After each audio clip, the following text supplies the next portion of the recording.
Papalambutin ko muna itong mga karne. Ilalagay ko na itong pata ng baka, ox stripe, or ito yung tuwalya, at ang laman ng baka.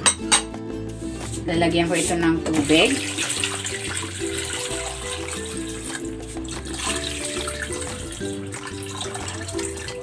Timplahan ko ito ng asin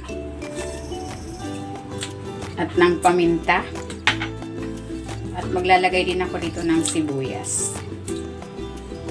Takpan natin. Ayan, papakuluan ko ito hanggang sa lumambot yung ating karne. Ayan, ito na yung ating beef. Ayan, malambot na. Bali, nakapagdagdag ako dito ng 5 cups na tubig. Ayan, nahanguin ko muna ito. Ibubusa ko muna itong giniling na bigas. Ito yung pampalapot natin mamaya.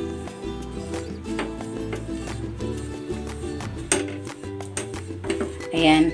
Pag ganito na yung kulay ng ating giniling na bigas, pwede na natin itong hanguin. Lalagay ako ng cooking oil. Igigisa ko na tong bawang.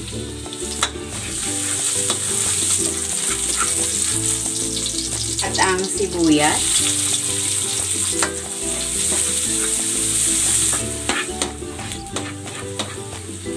Maglalagay na ako dito ng peanut butter.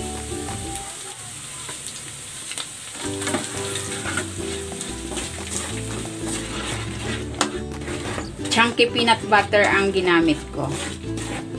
Maglalagay ako ng kari-kari mix. Ayan. Ito ay optional lang, pero mas masarap kasi pag may ganyan. Ganito yung brand na ginamit ko.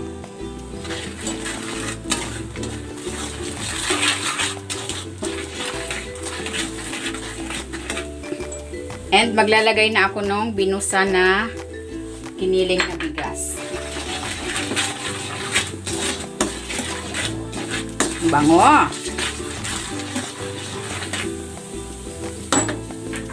Maglalagay ako dito ng paminta, ng asin.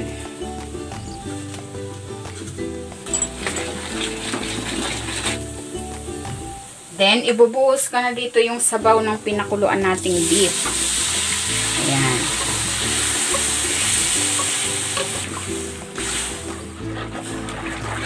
Ayan, pakuluin muna natin ito at hintayin natin mag-thicken. Ayan, medyo nag-thicken na yung sauce. Para sa akin, maputla pa ito. Maglalagay ako ng atsuete. Tignan natin yung tingkad ng kulay.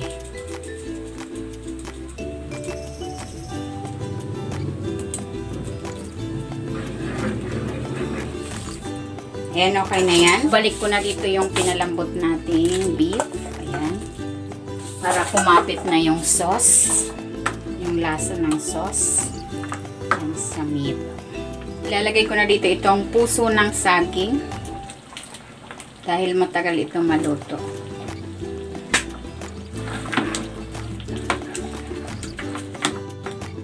Ilalagay ko na rin itong talong. Pwede mo rin itong iprito at ihalo na lang bago hanguin.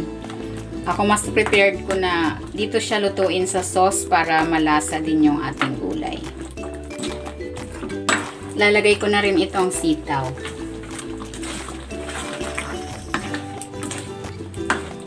Ilagay na natin itong pechay.